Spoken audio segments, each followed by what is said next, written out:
everybody. I'm Michele Rempel with California Pulse, and today I'm have the pleasure of talking with April Reeves, the owner of Making SLO in beautiful downtown San Luis Obispo. So welcome, April. I'm really happy to have you on the show today. Thank you. And so tell us, what is Making SLO? What's that all about?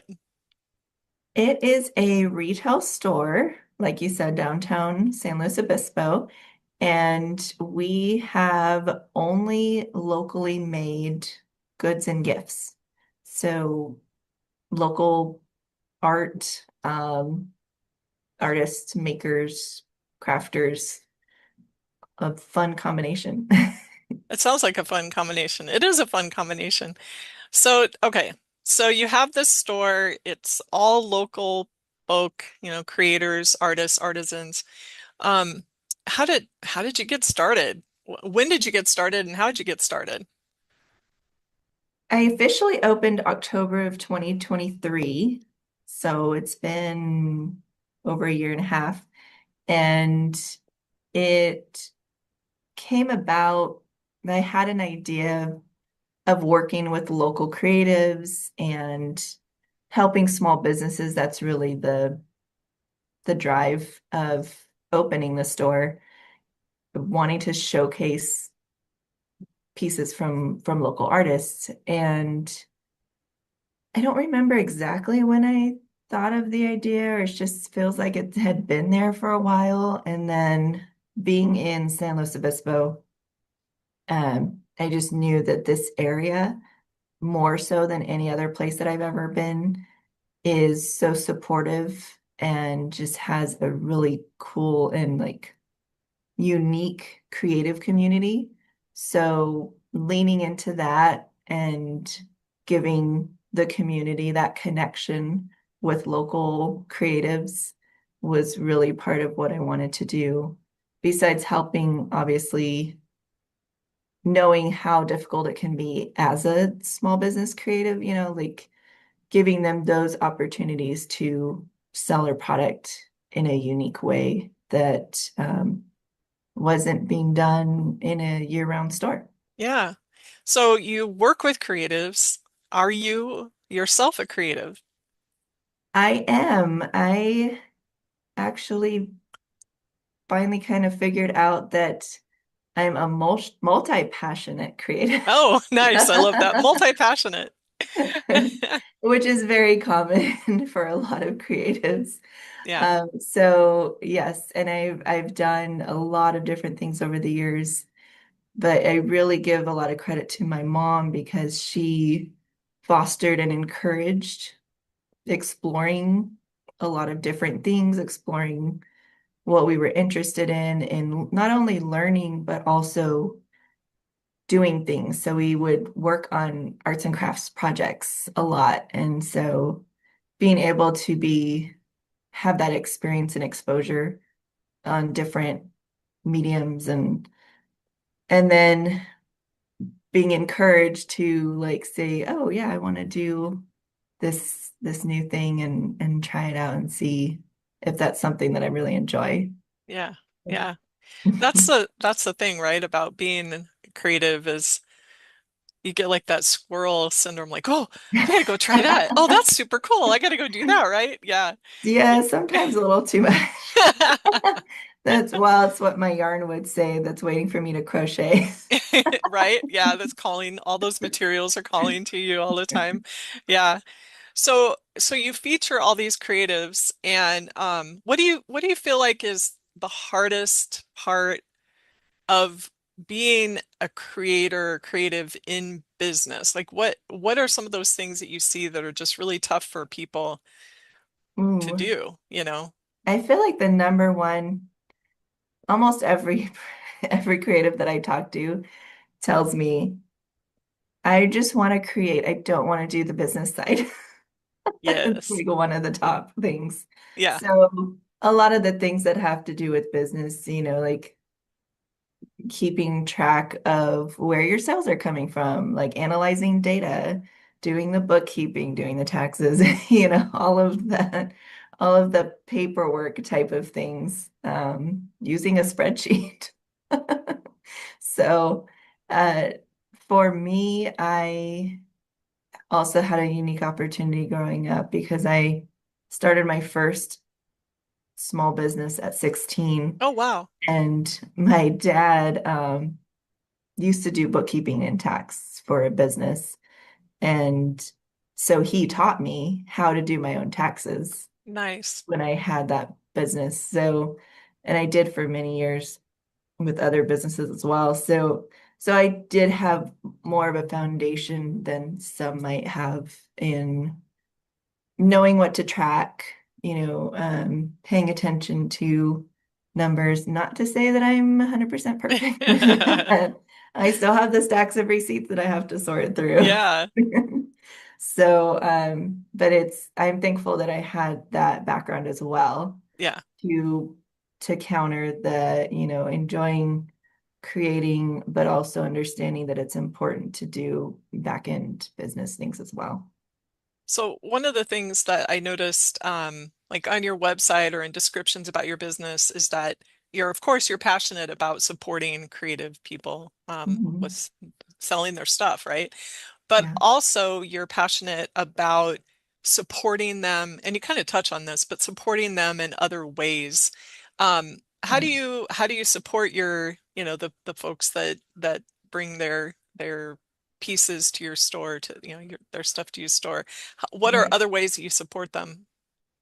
Well, a lot of it might tie to the store, but in actuality, things that I talk about and I want creatives to know and understand can be applied to any scenario in their business. So, for instance, one of the things that I personally noticed, again, well, not again, I didn't say this. I never owned a retail store before this. Oh, okay. Woo, So, just to put that out there, okay. I'm learning a lot of things I bet you myself. are. Yeah. So, when I first started, it was very much just teaching myself things. And along the way, what I've learned, I've tried to pass along as much as I can. And so I work with a lot of the makers and giving them advice, kind of a coaching aspect, consulting. It's a mix of a lot.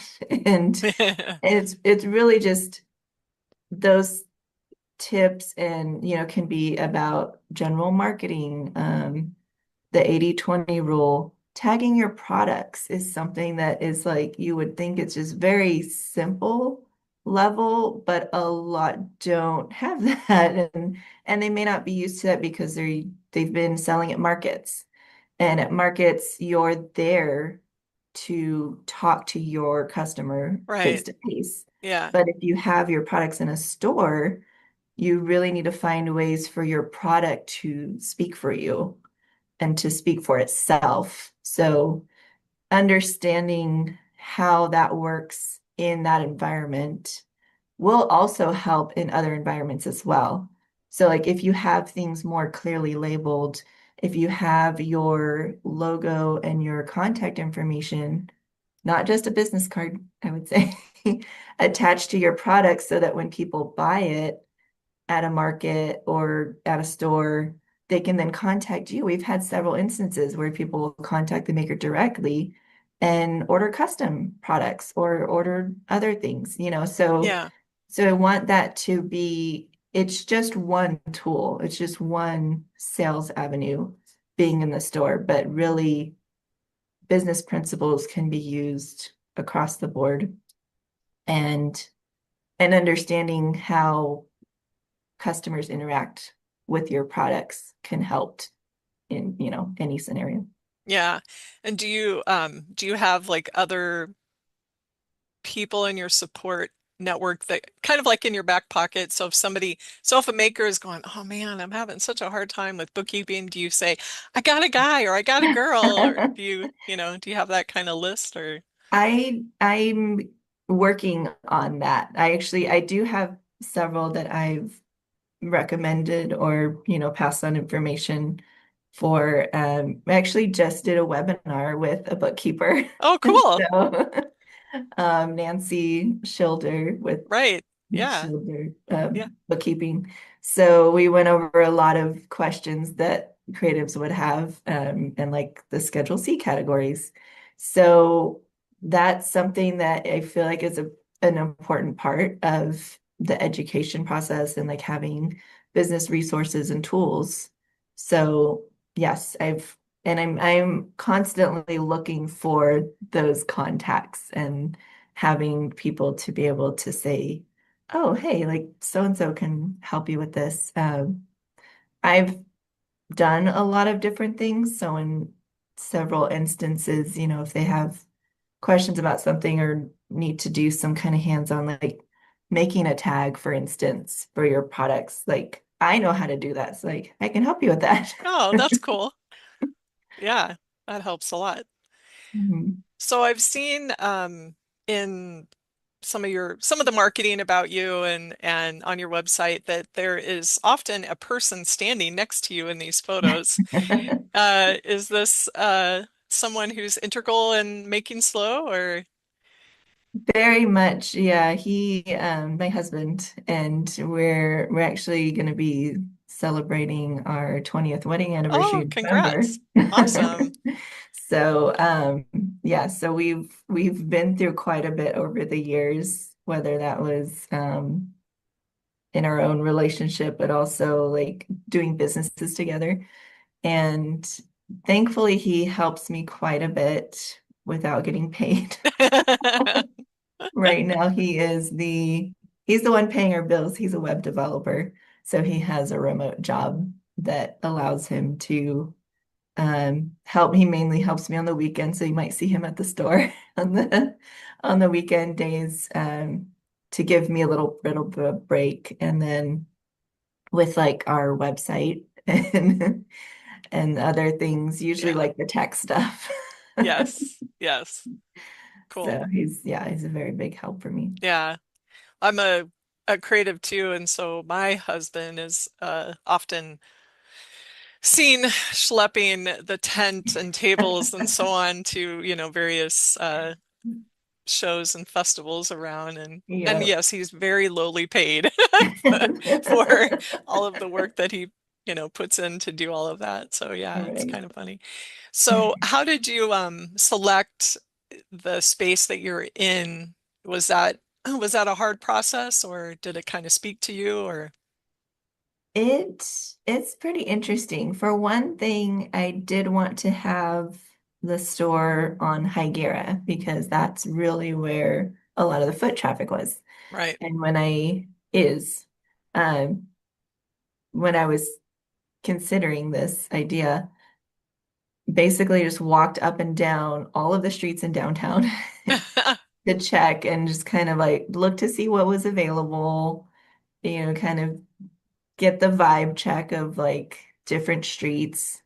There's really a noticeable difference, it seems like when people are doing their shopping of like Higuera between Truro and Broad, which is where we're at, does seem like it gets a lot more activity than even past that. Although things change, right? So like Yeah, stores have closed, some have opened, and so it changes the dynamic of some of the streets. But at that time, it was very much like, okay, this does make sense as the street. Thankfully, there was a spot that was empty because it's a bit rare.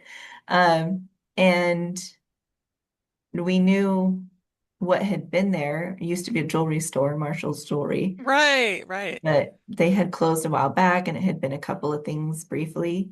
And one of the interesting things actually is that they were only offering a short-term lease. It was going to be like 9 months at the most. Oh, wow. And yeah, and so like, but at the same time, we were kind of looking at another one, and the typical lease term for like commercial retail buildings, like a 3 to 5 year lease. And when I'm kind of just trying to put faith in this idea and this dream. So it's also very like, oh, can I commit to that long? And I was working with a consultant over at the Women's Business Center, Mission Community Services. And he gave me a good tip of like, well, if there's a way to do it, maybe it's better to like test it, Yeah. test the market, see if it's going to work out. So when I saw that it was the short-term lease, like, well, that would be a way to test it. And we'll Yeah. just be like, maybe we'll just do a pop-up for 4 months and then see what happens from there. So that was actually what I did. I signed a 6-month lease, but it was technically July, no, August.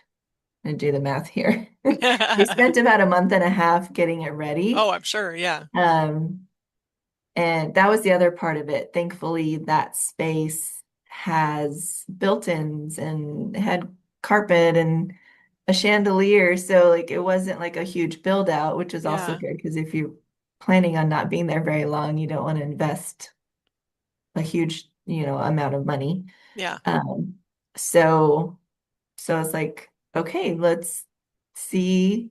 It has a funky vibe, but we can lean into that because it's art.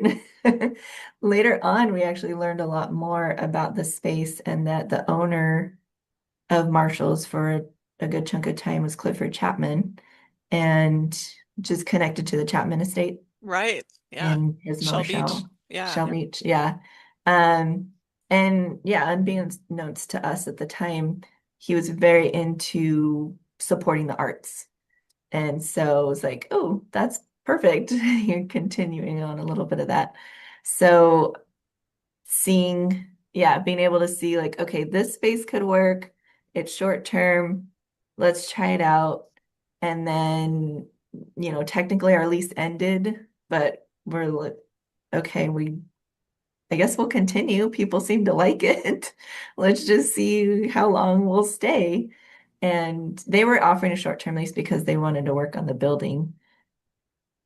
They haven't told us to leave, so we're staying for now. I love it. Like, hey, we'll just keep staying here and paying the rent until you say no, but Exactly. that's cool. Yep. So what's been the most maybe the most surprising thing about owning this retail space and working with creatives in this way? Um, Surprising for me in the community is just how many like connections I've made and great people that I've come to know. Also, it's kind of a funny, surreal feeling when you meet someone brand new and they're like, "Oh, what do you do?" And I say, "I have a store downtown." Like, "Oh, I love that store. I go Ah, there." They're like, "Oh, cool." Like, I didn't really think of that as a byproduct, which is just great to hear and great to see our local repeat customers come in and enjoy the the feel of the store and also the uniqueness of the products. And because of that too, like I started noticing from the beginning that we would get those locals coming in and checking out what we had. And sometimes they'd even say like, "Oh, are you gonna rotate out the makers? Are you gonna like be bringing in different things?" So like, okay, it's like we want to see some change over time and like get a feel for like new things. So we do change out products. A lot of the makers make new products, but then also swap out like artists and different things. So, yeah, and I was going to ask you that about how I mean, I'm sure it's been trial and error, right? Like how do you right. do that? But so do the makers contract with you for a certain amount of time, or how does that work? How do they get involved? It's kind of technically like my agreement is about a 3 month, Okay. but most some I've had since I opened. Okay. And then yeah, I'll bring somebody in and say like we can do kind of like a trial period for a few months and test it out. Because the reality of retail and a lot of times I wish this wasn't the case, but the reality is you do need things to sell and move Yes. in the store. So it's kind of one of those things that like I've gotten a pretty good idea of getting the an idea of like which products might do well and which maybe won't. Yeah. Sometimes I'll bring ones in that I'm like, I'm not really sure. I haven't tried it yet, so we can test it. But I usually say that at the beginning because I'm like, we haven't had this particular item, so I don't know how customers are going to respond.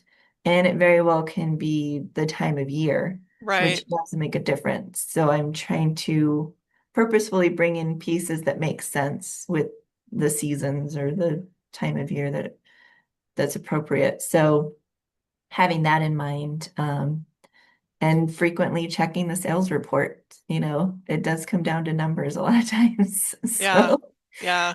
so Yeah. that's what I'm looking at, and I might say, this isn't really working out. Unfortunately, I'd love for it to, but it's just not. And we also get requests from customers, and I love being able to fulfill some of those requests if it makes sense. We don't make a whole set of products just because one person asks. Right. Yeah. Yeah. But but a lot of makers will do like one-off custom pieces, and then some will, when we get enough requests, like that happened when we first opened.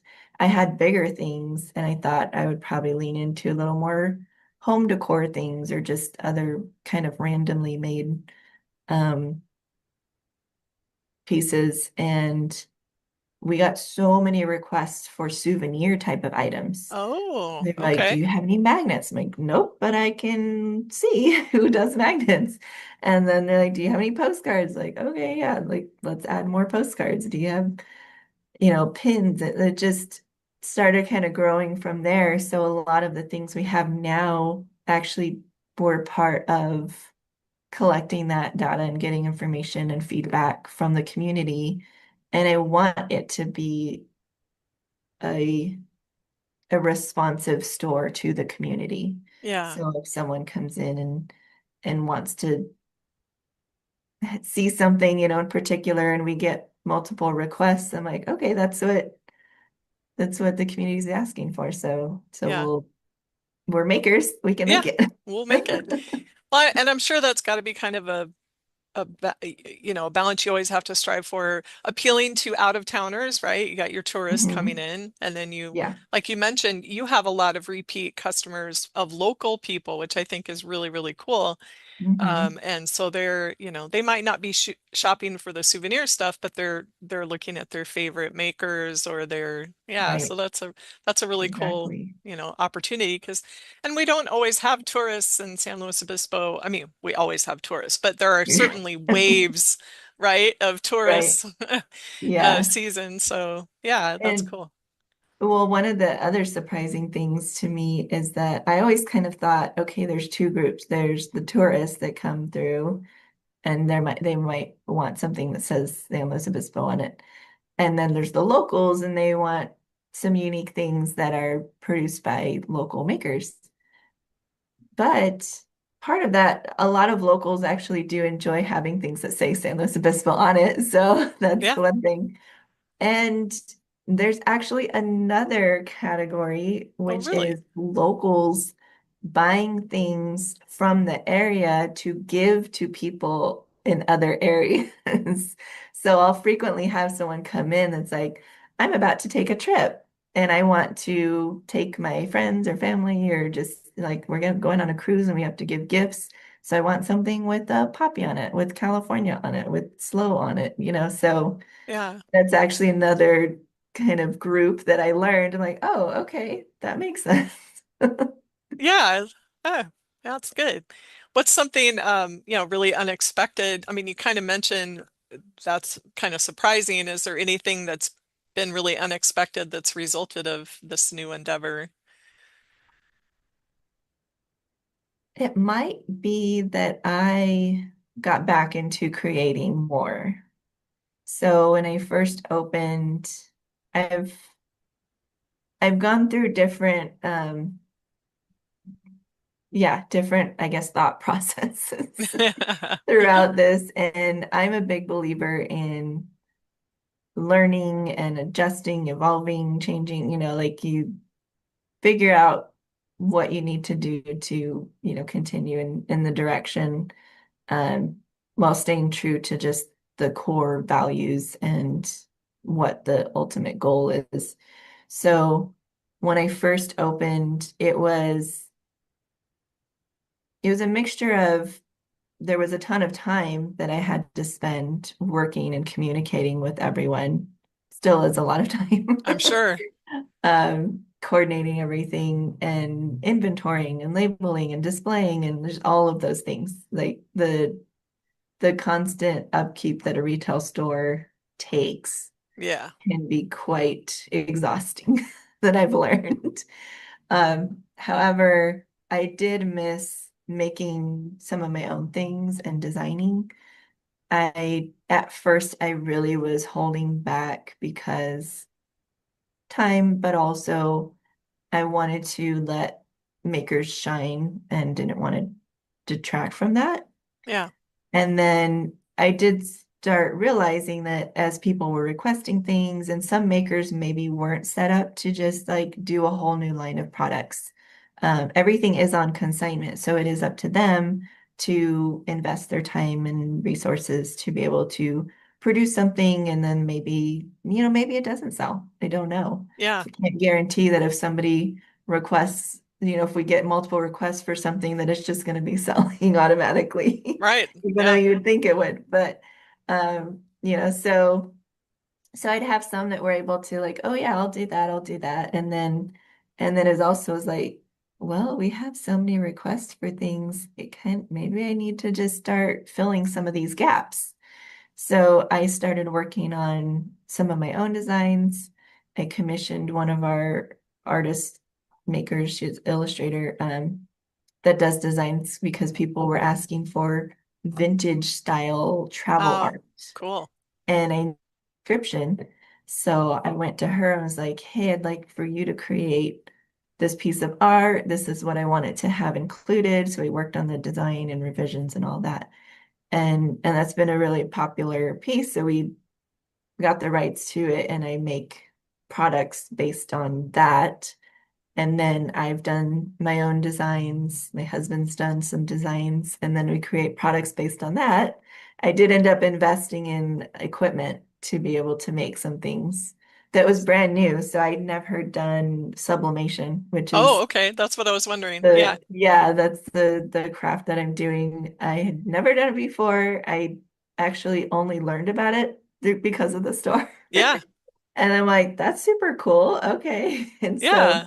so I'm like teaching myself that at the same time and and figuring out, in pretty quick time whether or not things work that I put in the store.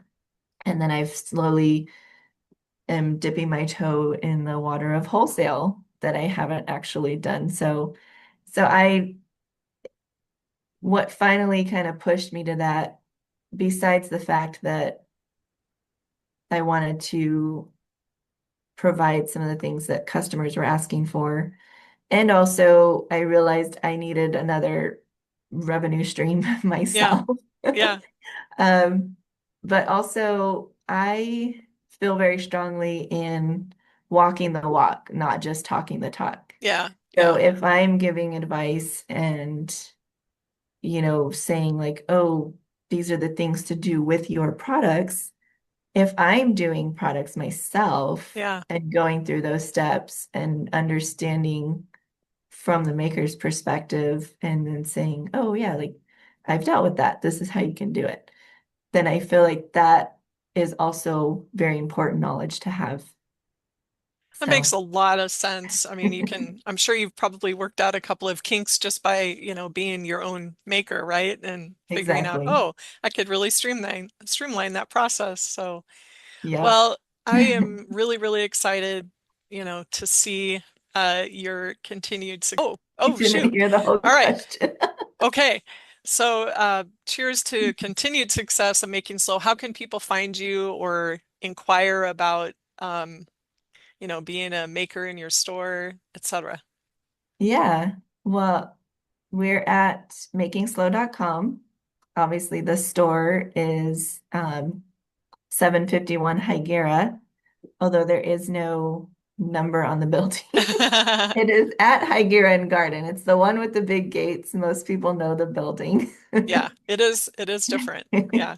And on our website, I do have an application to fill out if you'd like to be a maker. I am trying to keep up with responding. I can It is imagine. quite challenging, the number of people that I communicate on a regular basis Oh, with. I can imagine. So, Yeah.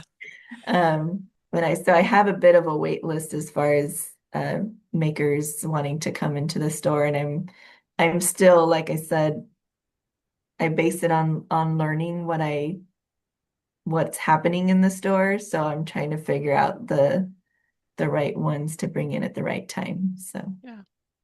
Well, thank you so much for your time. Really appreciate it. Super excited for you. And this thank has been you. another episode of K Fred's California Pulse. I'm Michelle Thanks so Rempel, much and for this was having me. April Reeves with Making SLO. Thanks so much. Bye.